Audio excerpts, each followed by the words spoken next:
దాన్ని సహించదు. బయటికి గుంజాలా, కేసులు పెట్టాలా, వాళ్ళని లేకపోతే తన సుపీరియర్ అన్నటువంటి ఆ పొజిషన్ ని అడ్డు పెట్టుకొని ఈ అమ్మాయిని లొంగ తీసుకున్నాడు. ఈ అమ్మాయికి మన ప్రోగ్రామ్ ద్వారా నేను చెప్పేది ఏమనంటే,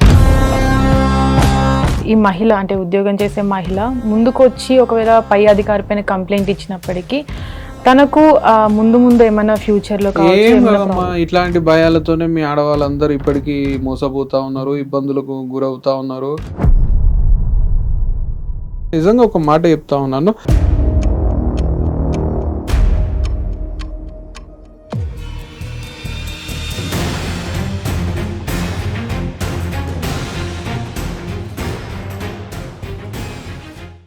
వెల్కమ్ టు హిట్ టీవీ. మనతో పాటు హైకోర్టు అడ్వకేట్ శివరావు గారు ఉన్నారు, వారితో మాట్లాడదాం. సార్, ఇప్పటి వరకు మనం చేసిన ఎపిసోడ్స్ ఏవైతే ఉన్నాయో చాలా మంది కాల్లో కనెక్ట్ అవ్వలేకపోతున్నారు, మనకు మెయిల్ చేశారు, వాళ్ళ ప్రాబ్లం ఏంటో అదొకసారి మీకు నేను చదివి వినిపిస్తాను, మీరు దానికి సొల్యూషన్ చెప్పండి సార్.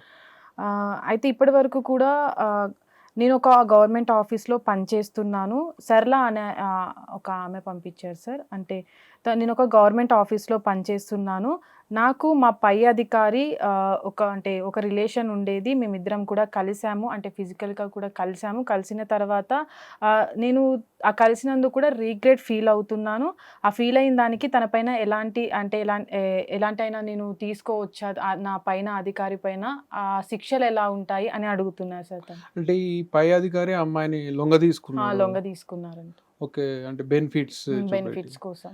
ఖచ్చితంగా అమ్మా, ఇది ఏంటి అని అంటే, ప్రభుత్వ రంగ సంస్థలలో ఎవరైనా కానీ తమ కింద ఉన్నటువంటి మహిళా ఉద్యోగినుల పట్ల ఈ విధంగా ప్రవర్తించి వాళ్ళకి ఏదైనా బెనిఫిట్స్ చూపెట్టేసి లొంగ తీసుకుంటే ఖచ్చితంగా కఠినమైన శిక్షలు ఉన్నాయి భారత న్యాయ సంహిత బిఎన్ఎస్లో. ఏంటి అంటే వాళ్ళకి 5 నుండి 10 సంవత్సరాల జైలు శిక్ష పడుతుందమ్మా. బిఎన్ఎస్ 68 ద్వారా ఏంటి అంటే అటువంటి అధికారుల మీద కేసులు కట్టొచ్చు, కట్టి వాళ్ళని ఏంటి అంటే జైలుకు పంపేటువంటి విధానం కూడా మన దగ్గర బిఎన్ఎస్లో పొందుపరచడం జరిగింది. కాబట్టి ఈ అమ్మాయికి మన ప్రోగ్రాం ద్వారా నేను చెప్పేది ఏమనంటే, అమ్మ మీరు భయపడకండి, ఖచ్చితంగా కూడా మీకు న్యాయం జరుగుతుంది. మీ నిజంగా మిమ్మల్ని ఏదైనా ఆశ చూపెట్టేసి, ఏదైనా బెనిఫిట్స్ చూపెట్టేసి మీ అధికారి మిమ్మల్ని లొంగ తీసుకున్నట్లయితే గిన మీరు ఖచ్చితంగా ఆయన మీద బిఎన్ఎస్ 68 ద్వారా కేసు కట్టండి, ఆయనను ఇమీడియట్గా అరెస్ట్ చేస్తారు. 5 నుండి 10 సంవత్సరాల వరకు జైలు శిక్ష కూడా పడుతుంది. కానీ ఇప్పటి వరకు సార్, అంటే ప్రభుత్వ అధికారికి ఆమె కన్సర్న్, అంటే ఆమెకి నచ్చి తనతో వెళ్ళిన సందర్భంలో మనం ఇలాంటివి ఇప్పుడు ఎలా ఉంటుంది అని అంటే, ఇక్కడ మనం చూసుకున్నట్లయితే ఆ అమ్మాయి ఇష్టపూర్వకంగానే ఆ వ్యక్తితో, అంటే వాళ్ళ సుపీరియర్తో ఉన్నప్పటికీ ఆ సుపీరియర్ అనే వ్యక్తి ఈ అమ్మాయిని తన అధికార బలాన్ని, తన అధికార మదాన్ని, లేకపోతే తన సుపీరియర్ అన్నటువంటి ఆ పొజిషన్ని అడ్డు పెట్టుకొని ఈ అమ్మాయిని లొంగ తీసుకున్నాడు. నిజంగా చెప్పాలంటే ఇక్కడ వీడియోతో సినిమా హీరోనో, ప్రభాస్ అనో, షారూఖ్ ఖాన్ అనో, సల్మాన్ ఖాన్ అనో వీళ్ళ హైట్కో వెయిట్కో చూసి పడిపోలేదా పిల్ల, లేకపోతే వీని అందచందాలకు ఆమె అట్రాక్ట్ అవ్వలేదు. ఇక్కడ ఏంటంటే కేవలము ఈ దుర్మార్గుడు తన తోటి ఉద్యోగిని, తన సుపీరియారిటీని, తన పవర్ని, తన ఉన్నటువంటి పొజిషన్ని యూజ్ చేసుకొని లొంగ తీసుకోవడం జరిగింది ఇక్కడ. కానీ ఒకవేళ ఈ మహిళ అంటే ఉద్యోగం చేసే మహిళ ముందుకొచ్చి ఒకవేళ పై అధికారి పైన కంప్లైంట్ ఇచ్చినప్పటికీ తనకు ముందు ముందు ఏమైనా ఫ్యూచర్లో ఏం కదమ్మా, ఇట్లాంటి భయాలతోనే మీ ఆడవాళ్ళందరూ ఇప్పటికీ మోసపోతా ఉన్నారు, ఇబ్బందులకు గురవుతా ఉన్నారు, అన్యాయాలను సహిస్తూ ఉన్నారు. నిజంగా చెప్తా ఉన్నా కదా, చట్టాలు మీతోనే ఉన్నాయి, సమాజంలో ఉన్న మేమందరము ముఖ్యంగా న్యాయవాదులం మీతో ఉన్నాము. మీరు మమ్మల్ని సంప్రదించినప్పుడు ఖచ్చితంగా మీకు న్యాయం చేయించేటువంటి బాధ్యత మేము తీసుకుంటాము. అంటే చాలా వరకు కూడా ఇలాంటి కేసెస్లో ఎలాంటి పనిష్మెంట్స్ అదే చెప్తా ఉన్నా కదా, దాదాపు 10 సంవత్సరాల వరకు నా కొడుకుని మనము లోపలికి వేసేటువంటి అవకాశం. ఎందుకంటే తోటి మహిళా ఉద్యోగురాలి ఒక సిస్టర్ లాగా చూసుకోవాలా, ఒక అక్కనో చెల్లెలోగానే ట్రీట్ చేయాలి కలీగ్ని. అంతేగాని నేను ఒక సుపీరియర్ ఆఫీసర్ని అని చెప్పేసి ఆమెను బలవంత పెట్టడము, లేకపోతే ఆమెను ఏదో బెనిఫిట్స్ చూపెట్టి ఆశ చూపెట్టేసి అవకాశాలు కల్పిస్తాను ఇంకోటి ఈ లొంగ తీసుకోవడం అనేది చాలా బాధాకరం అండి. అట్లాంటి దాన్ని సహించదు, ప్రభుత్వాలు సహించదు, సమాజం సహించదు, ఎవరు కూడా మేము కూడా ఎవరు సహించరు. ఖచ్చితంగా ఇట్లాంటి నా కొడుకులను బయటికి గుంజాలా, కేసులు పెట్టాలా, వాళ్ళని శిక్షింపజేయాలి. కానీ చాలా వరకు కూడా సార్ ఆఫీస్ అది ప్రభుత్వ ఆఫీస్ కావచ్చు, ప్రైవేట్ సెక్టార్ కావచ్చు, చాలా వరకు ఇలాంటి హెరాస్మెంట్ కావచ్చు, ఇలాంటివి జరిగినప్పుడు వాళ్ళని సస్పెండ్ మాత్రం అక్కడి వరకు మాత్రమే ఉంటుంది. కానీ ఇప్పటి వరకు ఎలాంటి పనిష్మెంట్స్ కానీ అంటే అవేమి అమ్మా ఇప్పుడు ఏదైనా ఇన్సిడెంట్ జరిగినప్పుడు మనం మాట్లాడుకుంటాం. దాని తర్వాత మనం దాని గురించి పట్టించుకోము. కాబట్టి ఏంటంటే మీకు ఆ పనిష్మెంట్స్ పడేటువంటిది తెలియదు.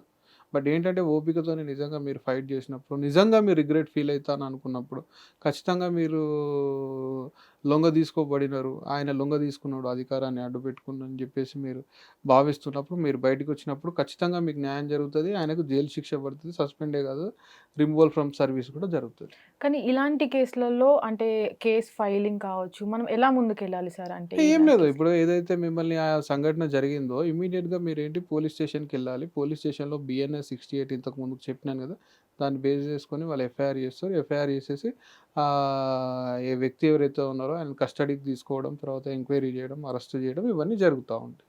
కానీ చాలా వరకు ఇలాంటి కేసులలో ప్రూఫ్స్ అనేవి చాలా వరకు చూస్తారు కదా! అంటే మనం ఎలాంటి ప్రూఫ్స్ తీసుకెళ్ళాలి అనేది కూడా ఒక ఒక ఆలోచన అనేది ఉంటుంది. ఖచ్చితంగా నేటి ఆధునిక యుగంలో ప్రూఫ్ దొరకడం పెద్ద కష్టమేం కాదమ్మా.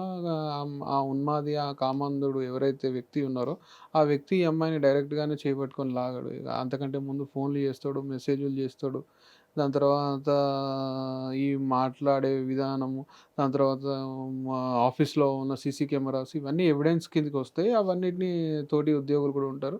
చాలా సందర్భాలలో ఏంటి అననంటే భయం మాత్రమే మిమ్మల్ని ఆపుతుందే తప్పితే ఎవిడెన్స్‌లనేటివి, సర్కమ్‌స్టాన్సెస్ ఎవిడెన్స్ అనేటివి ఆటోమేటిక్‌గా వచ్చేస్తూనే ఉంటాయి. మీరు బయటికొచ్చి నిర్భయంగా మాట్లాడేటువంటి ధైర్యాన్ని తెచ్చుకోవడమే ఇక్కడ చాలా ముఖ్యమమ్మా. అంటే దీనిపైన ఏమైనా స్పెషల్‌గా మనం ఎక్కడైనా స్పెషల్ కంప్లెయింట్ చేసే అవకాశం స్పెషల్ ఉంటుందా? కంప్లెయింట్ ఏం లేదు. యాజ్ యూజువల్ కంప్లెయింట్ చేయొచ్చు. At the same time women వింగ్‌లో ఉమెన్ ప్రొటెక్షన్ సెల్స్ ఉంటాయి. వాటికి కూడా కంప్లెయింట్స్ చేయొచ్చు. షీ టీమ్స్ ఉంటాయి. అక్కడ కూడా మీకు డైరెక్ట్‌గా భయం అనిపిస్తే అక్కడ కూడా కంప్లెయింట్స్ చేయొచ్చు. నేరుగా కూడా పోలీస్ స్టేషన్‌కెళ్ళి కంప్లెయింట్ చేయొచ్చు. అంటే ప్రభుత్వ ఉద్యోగం చేసే వాళ్ళ ఆడవాళ్ళకు ఇదొక భయం సార్. అంటే బయటికి వెళ్ళాలంటే మళ్ళా ఉద్యోగానికి ఏదైనా ఎఫెక్ట్ అవుతుందా? లేదంటే మనం ఏమీ ఎక్కడికెళ్ళినా కాదమ్మా. అది కేవలం మీ భయము, అనుమానం మాత్రమే. ఏమైతది? ఏం కాదు. మీ భయం అనేది వాడికి అట్లాంటి ఉన్మాదులకి, అటువంటి కామాంధులకి ఒక అవకాశాన్ని ఇస్తా ఉన్నది. ఏంటి అంటే మీరు ఇంకా ఇంకా చేయండిరా బాబు! నేను కాకపోతే ఇంకొకరు, ఇంకోరు కాకపోతే ఇంకోరు చేయండి అని చెప్పేసి ప్రోత్సాహం ఇచ్చినట్టే ఉంటా ఉన్నది మీలాంటి వాళ్ళ భయం గాని. నిజంగా కూడా భయాన్ని పక్కకు పెట్టి మీరు బయటికొచ్చిన రోజు ఖచ్చితంగా మీకు న్యాయం జరుగుతది. అంటే న్యాయస్థానాలకు వెళ్ళే వరకు కూడా ఎలాంటి ప్రొటెక్షన్ ఆ మహిళకు ఉండొచ్చు సార్? అంటే ఖచ్చితంగా ఇప్పుడు నిజంగా మీకు ప్రొటెక్షనే అవసరమైతే ప్రొటెక్షన్ కూడా పోలీస్ ప్రొటెక్షన్ కూడా పోలీసులు వాళ్ళు ఇస్తారు. నిజంగా అంతవరకు వచ్చినప్పుడు. బట్ ఏంటి అంటే సమస్య అనేది వచ్చినప్పుడు మీరు భయాన్ని పక్కకు పెట్టి మీ సమస్యను మీరు నిజంగా ఇప్పుడు ఇంత మాట్లాడుతా ఉన్నాం కదమ్మా! నిజంగా ఒక మాట చెప్తా ఉన్నాను. నిజంగా నువ్వు రిగ్రెట్ ఫీల్ అయితే బయటికి రా. లేదైతే నువ్వు కమిట్ అయ్యి నీ మానన నువ్వు ఉండు. నిజంగా నువ్వు రిగ్రెట్ ఫీల్ అయితానా నీకు అంత ప్రాబ్లమ్ అయింది అని చెప్పేసినప్పుడు నువ్వు బయటికి రావాల్సిన అవసరం ఉంది. We all with you. మేమంతా మీతో ఉన్నామని చెప్తున్న తర్వాత కూడా ఇంకా భయపడతా అంటే భయపడుతూ బ్రతుకు సాగించలేం తల్లి. ఇక్కడ ఈ దుర్మార్గుడైతే ఇంకో దగ్గర ఇంకో దుర్మార్గుడు, ఇంకో దగ్గర ఇంకో దుర్మార్గుడు. ఇట్లా ఎంతమందికి అని చెప్పేసి మీరు లొంగిపోతారు. అంటే జీవితాంతం మీరు మీ ఇష్టానికి వ్యతిరేకంగా లొంగిపోతూనే ఉంటారా? మీరు భయాన్ని వీడండి. నిజంగా మీరు భయాన్ని వీడిన తర్వాతనే బ్రతుకు అనేది ఏంటో మీకు తెలుస్తది. Thank you sir. Thank you. మీకు కూడా ఇలాంటి ఏవైనా లీగల్‌కి సంబంధించిన ఇష్యూస్ ఉన్నట్లయితే స్క్రీన్ పైన సార్‌కి సంబంధించినటువంటి కాంటాక్ట్ నెంబర్ ఇస్తాము. దీనికి సంబంధించిన మెయిల్ డీటెయిల్స్ కూడా మేము అందిస్తాము. ఒకవేళ కాల్ కనెక్ట్ అవ్వకపోయినట్లయితే మీరు మెయిల్ కూడా మాకు చేయొచ్చు మీ సమస్యను. మీ సమస్య పైన సార్‌తో మాట్లాడి పరిష్కారం కూడా వెతుక్కోవచ్చు. చూస్తూనే ఉండండి. మరొక ఎపిసోడ్‌తో మళ్ళీ కలుస్తాము. అంతవరకు చూస్తూనే ఉండండి హిట్ టీవీ.